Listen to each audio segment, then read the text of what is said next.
Alam nyo ba na halos 1/3 ng buong Tsina ay disyerto? Hindi lang mainit na lupa. Hindi lang tuyong bukid. Tunay na disyerto yung tipong umaga ka palang mainit na agad na parang nasa gitna ka ng kalan. Tapos gabi, malamig na parang naka-aircon sa malakas. Minsan, ang pagbabago ng temperatura sa loob ng isang araw ay hanggang 70 degrees. Para sa atin na nanggagaling sa bansa na mainit-mainit pero may ulan naman, mahirap ilarawan kung gaano kagrabe yon. Taon-taon, bilyon-bilyong tonelada ng buhangin ang gumagalaw. Hindi lang nananatili sa lugar. Gumagalaw talaga, tinatakpan ng mga daan, ibinabaon ng mga bukid, nilulunod ang mga nayo na may ilang daang taon ng kasaysayan. Mga pamilya na magsasaka sa loob ng maraming henerasyon, biglang walang lupa na matatanim. Wala nang hanapbuhay. Wala nang kinabukasan. Para sa bansang may 1.4 bilyong tao na kailangang pakainin, ito ay hindi lang problema sa kalikasan. Ito ay emergency na pambansa. Pero narito ang pinaka-interesante. Ngayon, yung mga disyertong yon, lumalaki na ng ubas, bulak, rosas, strawberry at isda. Isda.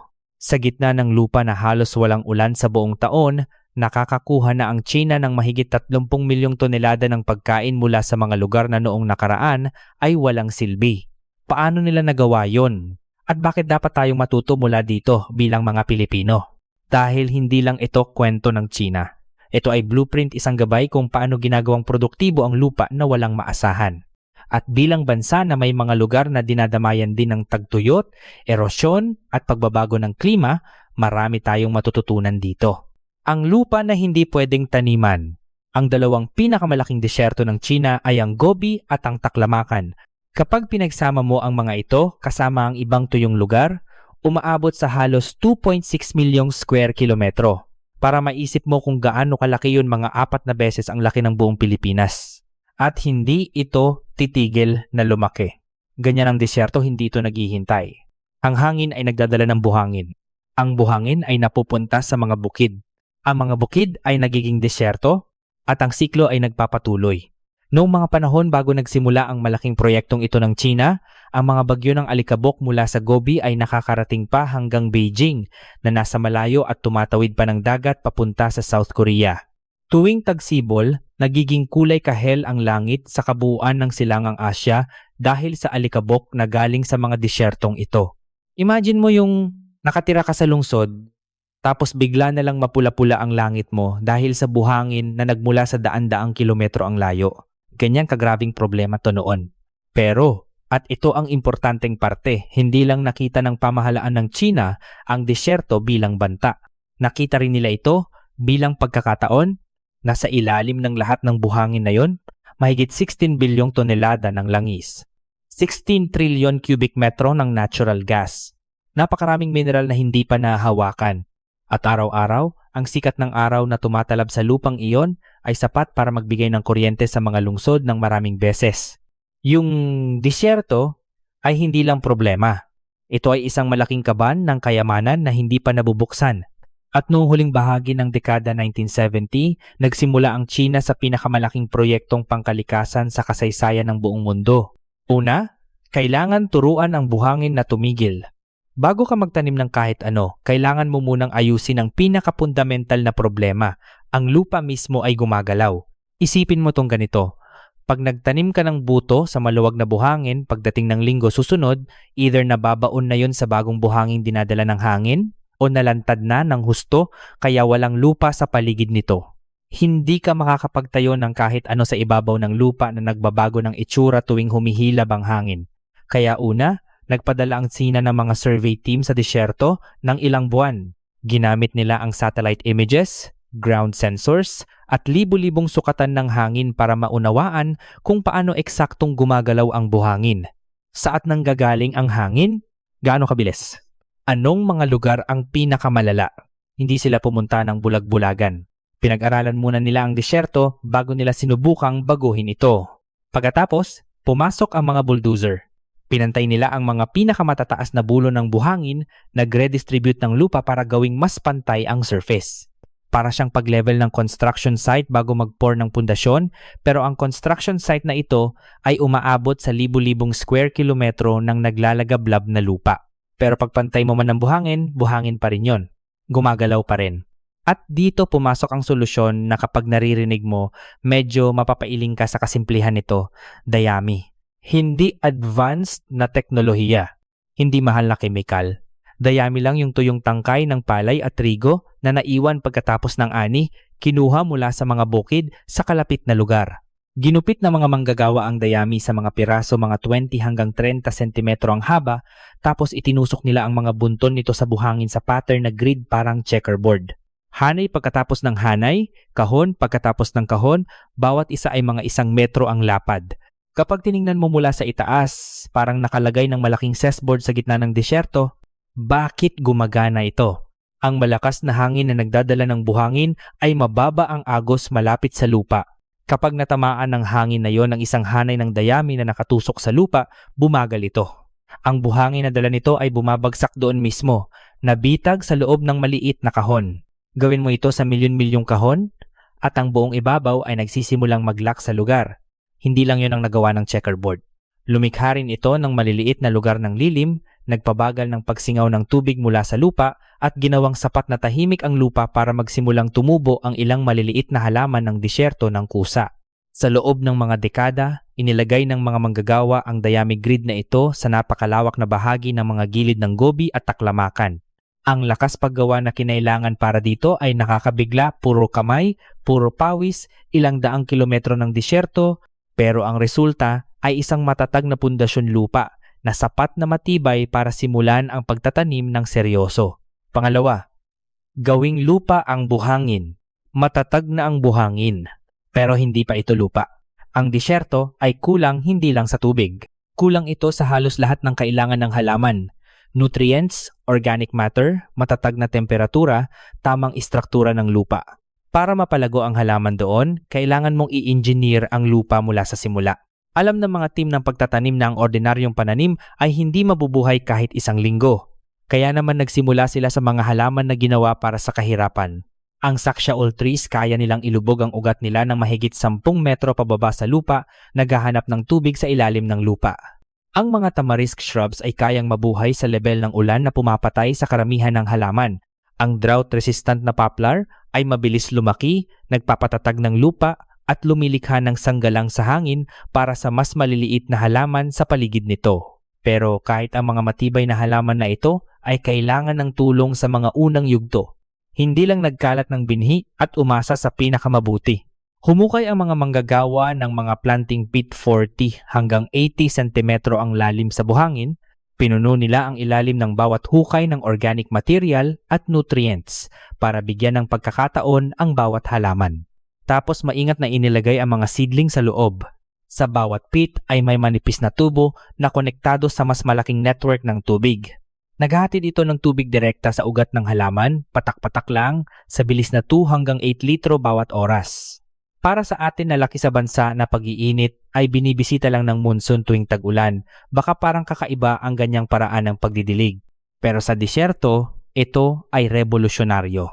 Inihahatid ang tubig eksakto kung saan kailangan ng halaman, hindi binabaha ang buong ibabaw.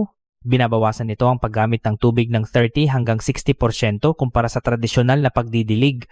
Sa lugar kung saan ang tubig ay mas mahalaga kaysa halos kahit anong bagay, yung pagkakaiba ay hindi lang kapakipakinabang.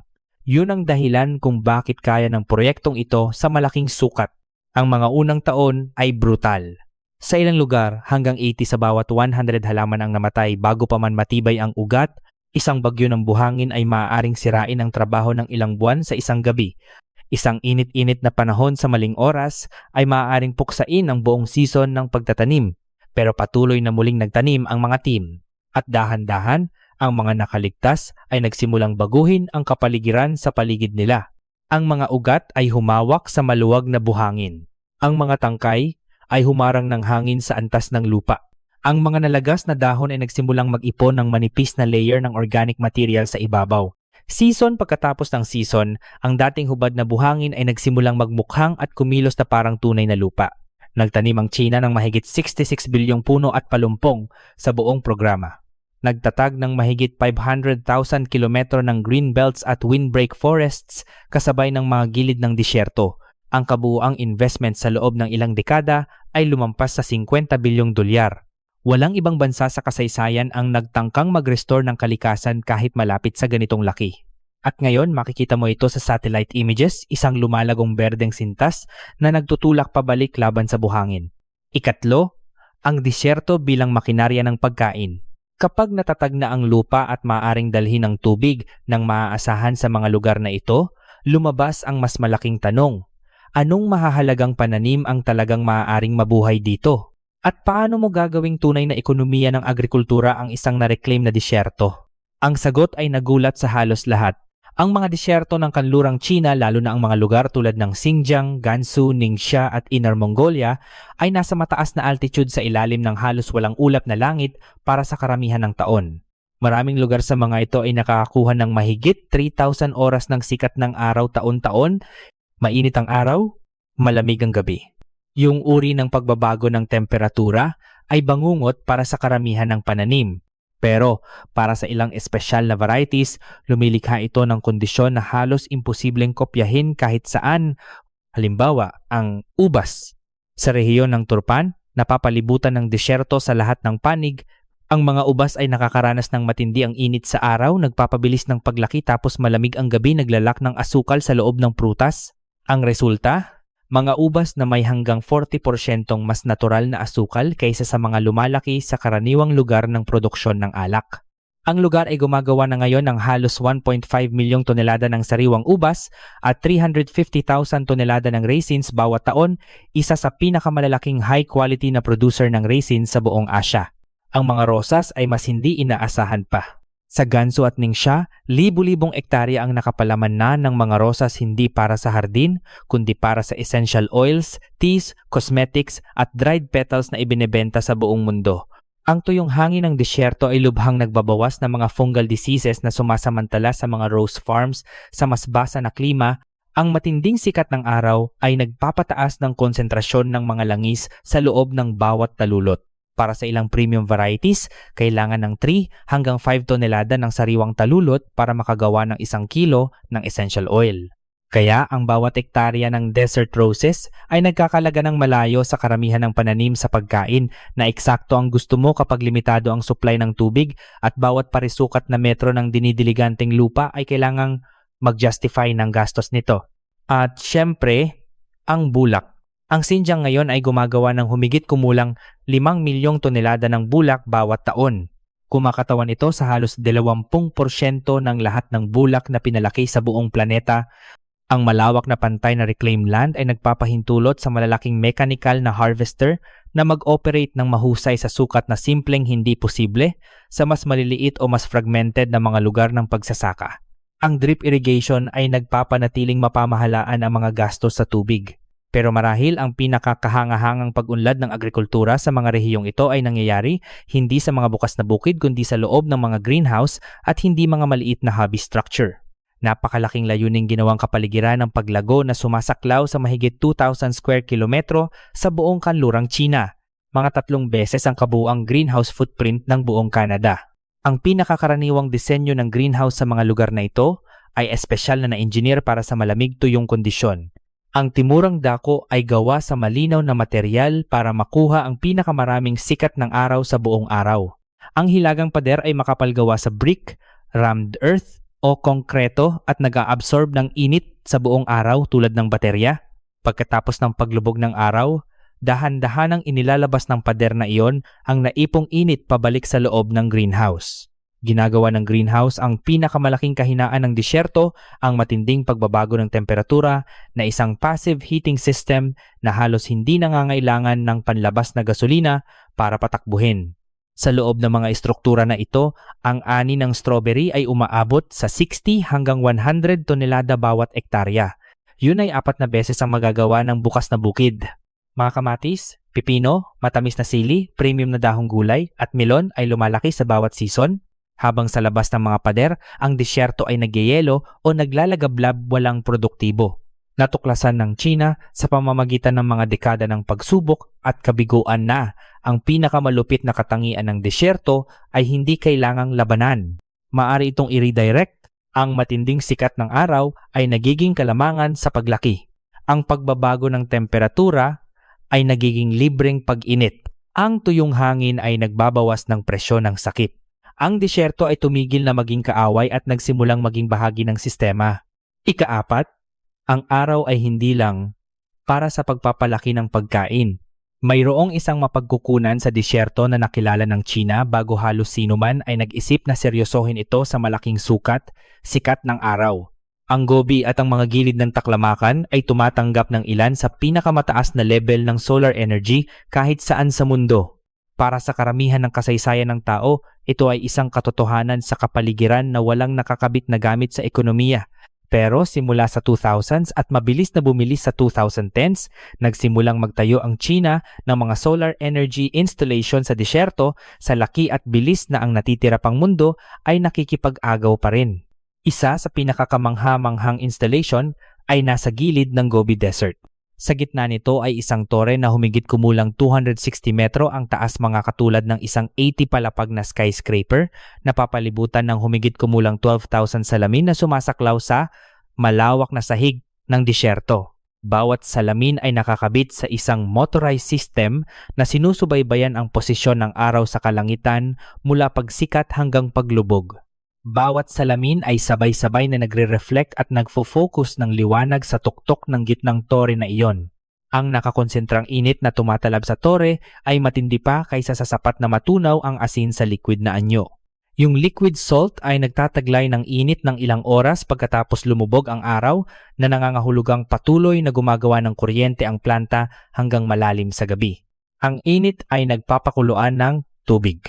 Ang singaw ay umiikot ng mga turbine. At ang mga turbine ay gumagawa ng humigit kumulang 390 milyong kilowatt-hours ng kuryente bawat taon, sapat para patakbuhin ang daan-daang libong tahanan ng tuloy-tuloy. Pero ang tunay na katalinuhan ng programa sa solar ng disyerto ay hindi sa kahit sinong installation. Nasa paraan ito ng pagsasama ng solar power sa pagsasaka sa parehong lupa. Sa maraming lugar, ang mga solar panel ay itinaas ng ilang talampakan mula sa lupa sa mga elevated frames at sa ilalim nila malaya ang mga tupa na nagpapastol. Ang lili mula sa mga panel ay nagpapababa ng temperatura ng lupa, nagpapabagal ng pagtuyo ng lupa. Ang damo at drought-resistant na halaman ay lumalaki ng mas mabuti sa ilalim ng bahagyang lilim kaysa direktang sikat ng disyerto. Ang mga tupa ay kumakain ng mga halamang iyon na nagpapanatiling pinamamahalaan ang halaman nang hindi nangangailangan ng makineryang gumagamit ng gasolina. At bukod pa doon, gumagawa ng karne, lana at gatas ang mga tupa. Isang patch ng disyerto na dati ay walang ginagawa ay gumagawa na ngayon ng tatlong magkakahiwalay na trabaho nang sabay-sabay gumagawa ng kuryente, nagpapalaki ng halaman, at nagpapalaki ng hayop, lahat mula sa parehong parisukat na metro ng lupa. Ikalima, isda sa gitna ng disyerto. Kung ang mga solar tower sa buhangin ay nakakagulat, ang fish farming sa gitna ng halos walang tubig na disyerto marahil ang bahagi ng kwentong ito na pinakamahirap paniwalaan hanggang sa makita mo ang mga numero. Ang China ay gumagawa na ngayon ng malapit sa 200,000 tonelada ng isda bawat taon mula sa mga lugar ng disyerto. Tilapia, karpa, hipon at iba pang freshwater species ay pinalaki sa lined ponds at indoor water circulation systems sa mga lugar na halos walang natural na ulan. Ang tubig na ginamit ay hindi nanggagaling sa ulan o mga ilog. Nanggagaling ito sa malalim na balon, recycled irrigation runoff at maingat na iniharaya na closed-loop systems kung saan halos walang pinahihintulutang tumakas. Ang mga mekanismo ay simple kapag naiintindihan mo na ang disenyo. Ang mga solar-powered pump ay nagpapanatiling naka-oxygenate ang tubig sa buong araw at gabi. Ang mga temperature control ay nagpapanatili ng isda sa kanilang ideal na hanay ng paglaki. Ang mahigpit na pagmamatyag ay maagang nahuhuling sakit o mga problema sa kalidad ng tubig bago pa man ito maikalat. Pagkatapos anihin ng isda, ang tubig na nananatili sa mga pond ay hindi itinapon. Direkta itong pinipigsa sa mga kalapit na taniman ng gulay at orchard dahil ang tubig na iyon ay ngayon ay mayaman sa nitrogen at organic nutrients mula sa basura ng isda. Ang mga pananim na dinilig nito ay nangangailangan ng mas kaunting kemikal na pataba sa isang rehiyon kung saan ang bawat input ay may gastos na napakahalaga. Ang resulta ay isang loop kung saan ang operasyon ng isda ay nagpapakain sa operasyon ng halaman at ang operasyon ng halaman ay nagbabawas ng gastos ng operasyon ng isda. pagsasaka sa disyerto na dinisenyo tulad ng makinarya kung saan ang output ng isang sistema ay nagiging input ng susunod at halos walang nasasayang. Bakit dapat itong maging inspirasyon natin? Habang binabasa mo to, baka nag-iisip ka, oo naman, kaya ng China yan, malaki sila, maraming tao, maraming pera, pero wag mo munang i-dismiss ang kwentong ito ng ganun kadali. Mayroon tayong mga lugar sa Pilipinas, sa Ilocos, sa Cagayan Valley, sa ilang bahagi ng Visayas at Mindanao na nakakaranas na ng matinding tagtuyot, erosyon, at pagkasaid ng lupang pang-agrikultura. Hindi nga disyerto sa kahulugan ng buhangin, pero ang mga hamon ay magkahalintulad, matigas, tuyong lupa, kulang sa tubig, mababa ang yield ng mga pananim. Ang mga prinsipyo na natuklasan ng China sa pamamagitan ng masakit na pagsubok ay hindi eksklusibo sa kanila. Ang simpleng pag-iingat ng lupa tulad ng Dayami Technique ay nagpapakita na ang mga mababang teknolohiyang solusyon ay maaaring gumana ng mahusay kung maayos na inaaral ang problema bago paghandaan ito.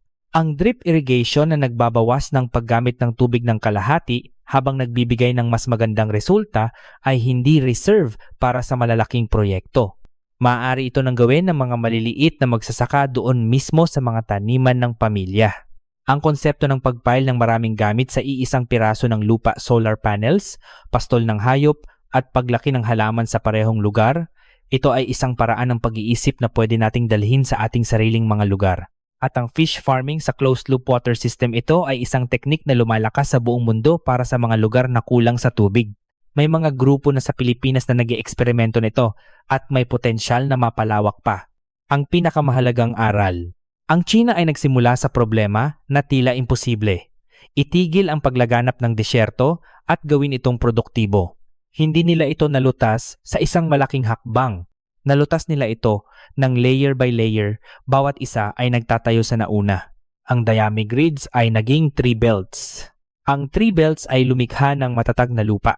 Ang matatag na lupa ay naging mga ubasan, bukid ng bulak at taniman ng rosas. Ang mga taniman ay sinabay ng mga greenhouse na lungsod, solar towers, at fish farms na nagpapakain ng mga taniman ng gulay. Hindi lang naging mas berde ang disyerto. Naging tunay na makinarya ito na gumagawa ng kuryente, pagkain, hayop at hilaw na materyales ng sabay-sabay. At kahit pagkatapos ng lahat ng ito, nire-restore lang ng China ang halos 99% ng kanilang 2.6 milyong square kilometro ng disyerto at malapit disyertong lupa. Ang natitira ay malawak pa rin at halos hindi nahawakan. Para sa atin, ang aral ay simple, kahit ang pinakamalupit na lupa ay maaaring maging produktibo kung maayos na inaaral ang problema at sistematikong sinasagot ito layer by layer, hakbang sa hakbang, taon sa taon. Hindi ito nangyari ng magdamagan. Nangyari ito dahil mayroon silang malinaw na pangitain, hindi sila sumuko kahit paulit-ulit na nabigo, at patuloy silang natuto mula sa bawat pagkakamali. At yun higit sa kahit anong teknolohiya o investment, ang pinakamahalaga nating matututunan mula sa kwentong ito.